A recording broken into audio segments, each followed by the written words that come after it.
Now, this two deal is done during MCO. So how do you do the viewing? Do you have physical viewing or you did the online viewing?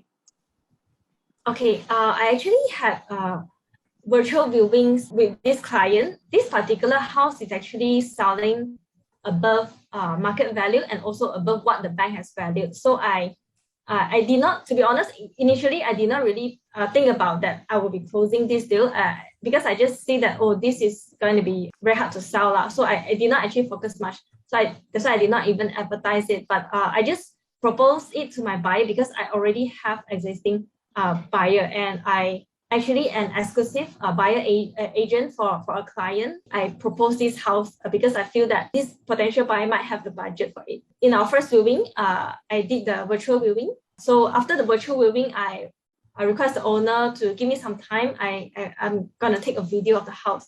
Then I do a quick video, and I just thank the buyer for the time to view, and I just send the video, and the buyer is interested. Then only he arranged the family members who is staying nearby to go for physical viewing. Yeah. Maybe can I ask a little bit further, because a lot of times we also get questions like subsale is very hard to do virtual viewing. Maybe you want to give a little bit more details, like what did you use to create that video, or what video did you do? Basically, I did not engage any, I did not pay any money for all of this. I just used very simple a phone that I have.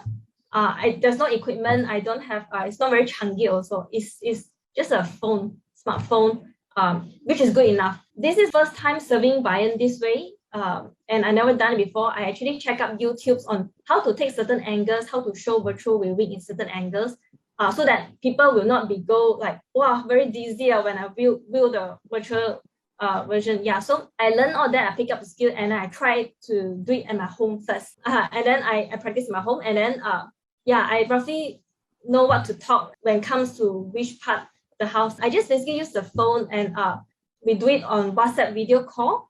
I just want to, and then we start off testing the line. You can see, and then I'll just start the whole virtual session. Yeah, and then after I done my presentation showing the house virtual tour, I asked, is there any area that they want to view that I can zoom in up for them, things like that. Yeah. So you see, let's quick summarize. So basically, Lily just used the phone, all right, and she has got no knowledge about video recording. She just pick it up from YouTube, take the phone and record, and basically that's it. All right, so it's not professionally edited. I don't think it's even edited, right?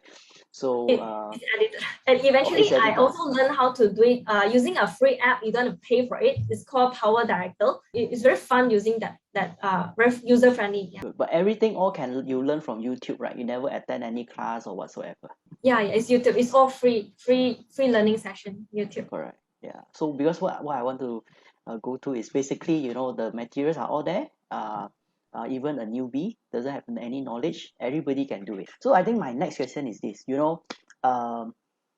This is also your first time doing virtual viewing. What makes you take this step, right? Like, because everybody is still hoping that we can go back to the norm. We are waiting for things to be lifted so that we can carry out our activity as per normal. Okay, what is the one thing that helped you make this leap of faith, to try the virtual viewing? Looking at this MCO, is already 1.5 years. I can't be sitting at home doing nothing, just waiting, right? And I need to make sure there's money flowing in, and to make sure family also, we are continuing with this MCO. So I need to come up with solutions. So to be honest, during the first phase MCO, I did have a lot of fears how to go about it. And I actually spent very less time watching TV and things like that. Every day, night, or even weekend, I spend my time. This is the question that always pop up in my head. What should I do? What can I do? The question is always like this. Every day, I keep thinking how to earn money, how to do something to pivot. So that forced myself to think out of the box, to be creative. Also, during this period of time, because my area actually had a lot of outbreaks, I myself also afraid to go out. I try to reduce physical viewings. We keep hearing a lot of ambulance sound, a lot of times. So I also understand the buyer's fear of coming out from the house. They also inform, no, even though I wish to come out, but I keep hearing my clients say, sorry, my family, I cannot quarantine, I can't come. My family member is cannot positive. I myself also in touch with someone, but thankfully I'm not a positive part. So in a lot of this kind of case, so I need to make the buyers comfort by offering them, hey, in case you're interested, I can actually conduct a virtual viewing for you. So that sounds like a good idea for them. Started doing them now actively virtual tour, especially on vacant house. And if the client is urgently want to sell, but I realize there are kids or vulnerable people inside, then I will ask him, see, you want to sell, but what's the plan now? Because it is very unlikely that it's a good time to view. So we'll make plans like the owner will bring the kids to the the in-law, or just bring out to park the kids inside the car, things like that. We do this kind of things because sometimes the owner also need cash, they're urgent, and then I qualify buyer very strongly just to reduce the wasting of time. We try to reduce physical viewings as much as we can during this time. So you know your angle very well, and any obstacle along the way, you just find a way. Either you bulldoze through or you just detour it.